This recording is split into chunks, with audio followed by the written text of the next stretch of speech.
Good afternoon and welcome to today's Success Life Radio. My name is Eric Reed and I am your host for this edition of Success Life Radio. I enjoy doing these podcasts or radio episodes because it gives me an opportunity to share with you things that I've learned or experienced as both being coached and as a coach. And today I want to share with you that cost of being overwhelmed. As we approach the holiday season and the new year and so many things going on in our business and our personal lives, we tend to get overwhelmed. What is overwhelmed? And I've heard, what is underwhelmed and what is whelmed? Let's just say when stuff begins to pile up, we'll call that overwhelmed, at least during this episode. So I hope you'll take a moment, sit back, and use this 30 minutes as a chance to learn and to grow and invest in your success. And so to help you do that, I encourage you, pull out a notebook, pull out a pen and pad, get ready to take some notes, because in this busy chaos, we can often passively listen to the podcast or webinar or seminar or read a book, but it's when we take those notes and dive in and dig in and become intentional about our growth that we really begin to grow. So if you're ready for today's lesson, I'm ready. So let's get started. You are listening to the Success Life Live with Eric G. Reed. Please take a minute and comment, subscribe, like, or follow our show. And to stay up to date on events and teaching, check out ericgreed.com. So there's always a cost. You may not necessarily see the cost in being overwhelmed or piled up when things begin to get out of hand, and you're going to pay the cost. One way or another, you're going to pay the cost. The thing is, if we are intentional about our growth, if we are intentional about being successful, then we get to determine what that cost is, how we're going to pay for it, and when we're going to pay for it. So I've sort of decided that there are 4 generic costs that we all incur as business owners, and sometimes even so in our personal lives, that when things start to pile up, when chaos starts to happen, if we don't get a grip on it, if it just keeps stacking up, the proverbial inbox that never gets emptied, there's a cost. And the first cost is really the cost of missing out. We have to turn down opportunities. We have to turn down appointments and meetings and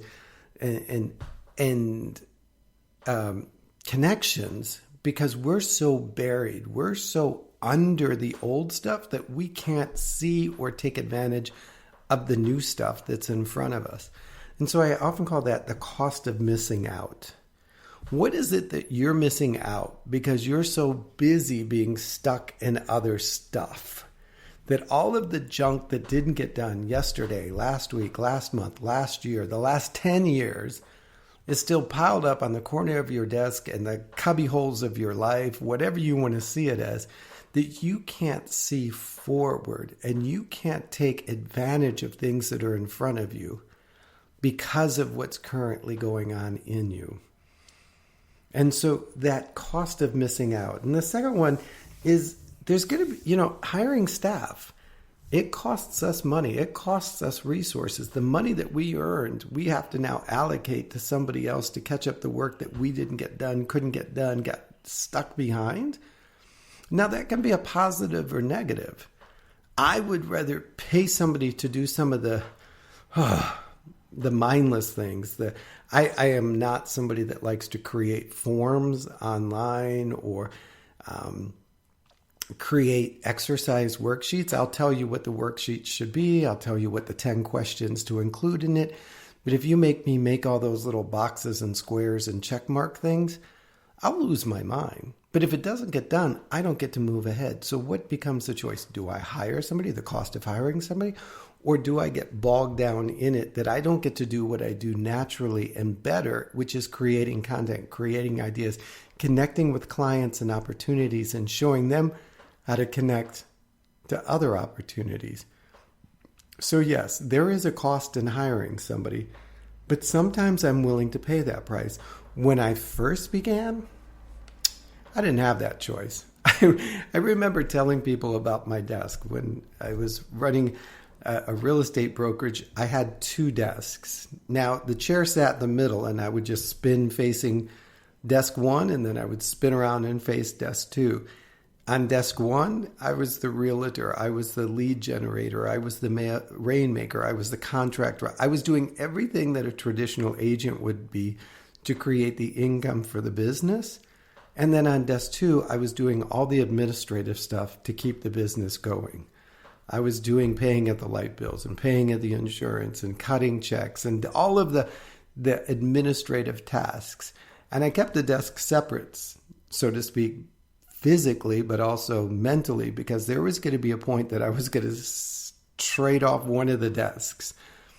My hope was that I could trade off the administrative desk before I traded off the desk that I loved, which was selling and meeting with clients and creating deals and things like that. When you're beginning, you may not have the resources to necessarily hire somebody. So what I encourage you to do is time block or desk block, as I did, the two different tasks, the two different, maybe three different roles that you're playing, and keep those tasks separate so that when the opportunity comes for you to outsource that, you already have it in such a way, in such a system that you can be like, just sit here, face that desk. Everything you need is over here. I'll teach you and guide you, but this is your stuff. You won't have to like unravel the rug, so to speak. The cost of doing it yourself. That's a difficult one, especially as entrepreneurs, solopreneurs, mompreneurs, dadpreneurs, dreampreneurs, whatever you want to call us.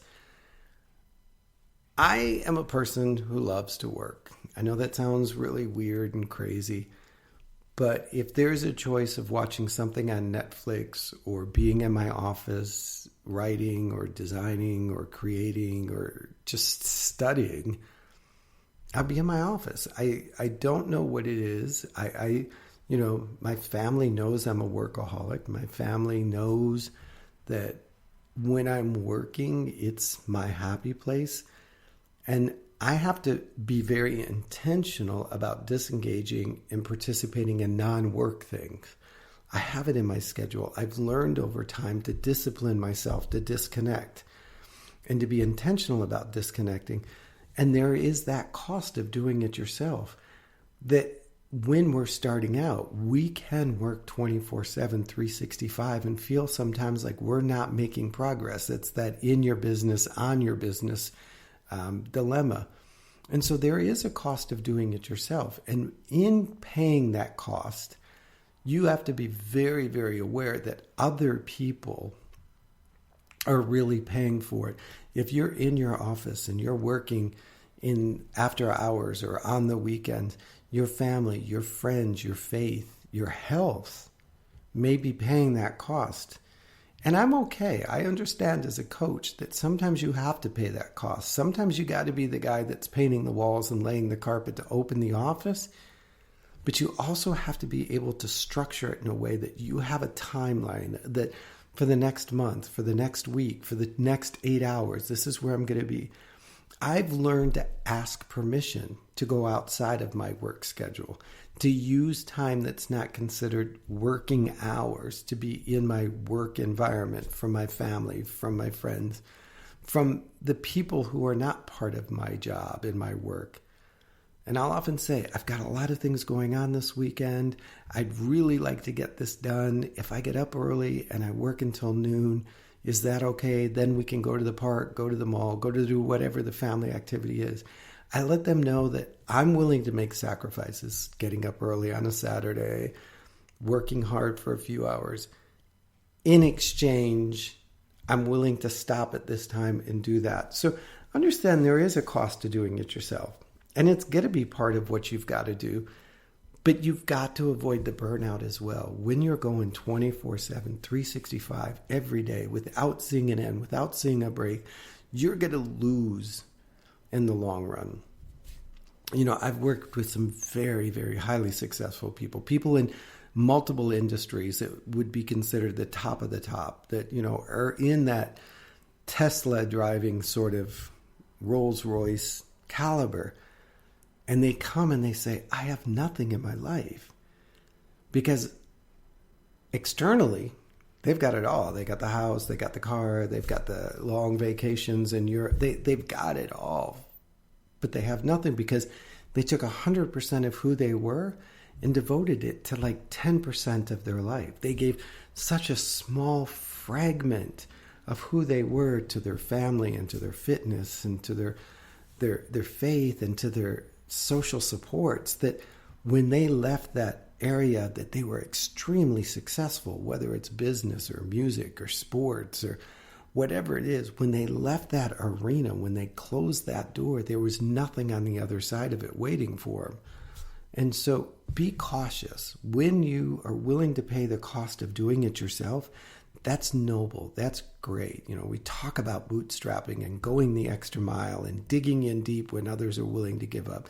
But also caution is warranted, that you be mindful of the things outside of yourself, outside of your work, that are paying the price when you're paying the price of doing it yourself. And then there's that fourth cost, the cost of waiting. That idea that maybe this task can wait, or maybe the opportunity can wait. Sometimes we get consumed with a task or with a project or with something that we're working on because we think it's got to get done. When in reality, maybe it's only got to get done because we got to get it done, not because it's needed or necessary in in the direction we're going. So often I will sit down, sometimes throughout the course of a day and sometimes through the course of the month, but definitely every quarter, and look at some projects that may have been on my desk for a while, that may be on my to-do list, that may be part of my things I want to get done list, that have gone undone and undone and undone. And I begin to think, okay, if they were that important, they would be done. And are they still relevant? When I put them on the list, that was a really great idea. It was a really important idea. It was really, yes, this has to be. But as time's gone by, I've realized that I've been functioning just fine without it. My business has been growing just fine without it. Maybe it's not as relevant or necessary as I thought. Maybe it doesn't need to get done now. Maybe it doesn't need to get done at all. And so what is the cost of waiting? If I don't do this, what harm can happen? Can I live with that consequence? If I wait, is there going to be something that I'm not going to be able to do next because this piece is missing? Things like that. It's interesting. I often will start with new businesses or clients that are entrepreneurs, and they'll say, I got to get my website done. I got to get my website. The only thing I got to do is get my website. If I could get my website, I'm like, really? Is that the most important thing? Because as a business, I think generating income or establishing clients is the most important thing. And how many clients could you create, generate, begin to work with without that website? Oh, I could probably get a couple. So is getting the website the most important thing? Probably not. What would be the consequence if you waited? And are you willing to pay that price? You may do a phenomenal job with those 3 to 5 clients that you get without the website, that they end up telling 3 to 5 more clients, and before you know it, you're working with 50 clients, never having established a website. So learning to prioritize some of those things that are sitting on the corner of your desk that you think are overwhelming you, that you think you have to get done, and asking yourself, what is the cost of waiting? And can I live with it? And if not, okay, then how am I going to pay for the cost of getting this caught up? One of the things that I do strategically throughout the day is I start everything on my left-hand side.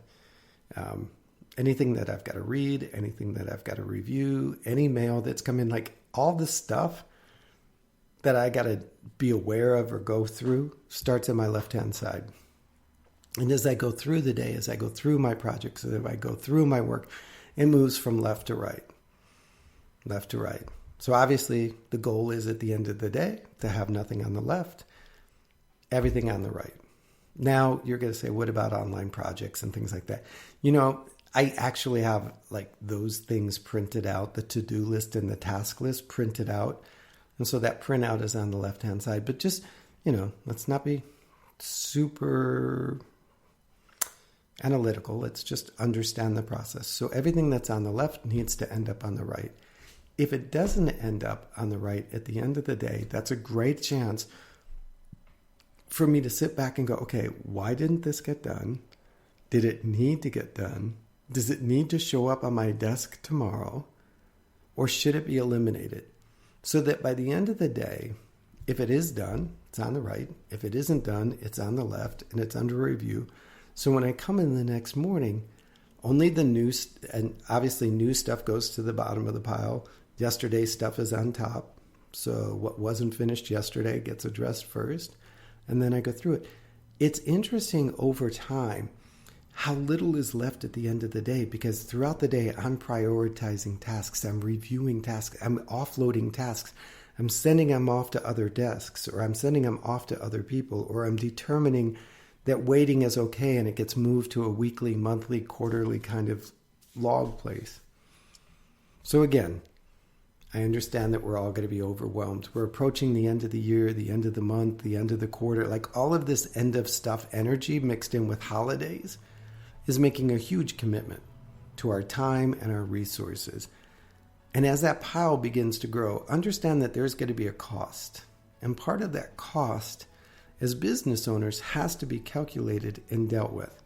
So the 4 costs, as I see them, is the cost of missing out and the cost of hiring somebody, whether temporary or permanent, and then the cost of doing it yourself and the cost of waiting. So I hope you found this at least helpful as you look at the pile that's on your desk. I know it's probably got some Christmas party invites and some budgets and some projects that need reviews, probably end of the year's things that need to be taken care of. And as you go through it, just ask yourself, is this stopping me from missing out on an opportunity? Is this something that I could hire somebody or some buddies to take care of so it doesn't keep reoccurring? If I do this myself, what will be the price that I pay and those that are important to me pay? And then if I wait, what is the consequence? And is there really a consequence? All right. So again, my goal with each and every one of these Success Life radios is to provide you tools to help you grow in your success along your journey for your success. I hope I did that today. As I say each and every week, remember that you are worthy of your success. It is yours to take hold of. Dig through that pile of papers. Dig through those belief systems that are blocking you from achieving it and get them up and on top and get them dealt with, because you, my friend, are worthy of your success. So go out and live it today. And if I can be of any help in that journey, reach out and let me know, whether it's directly at eric@ericgreed.com or in the comments, or whatever you find me through social media. I'm here to help you. And until then, go out and live your life with success. Bye-bye.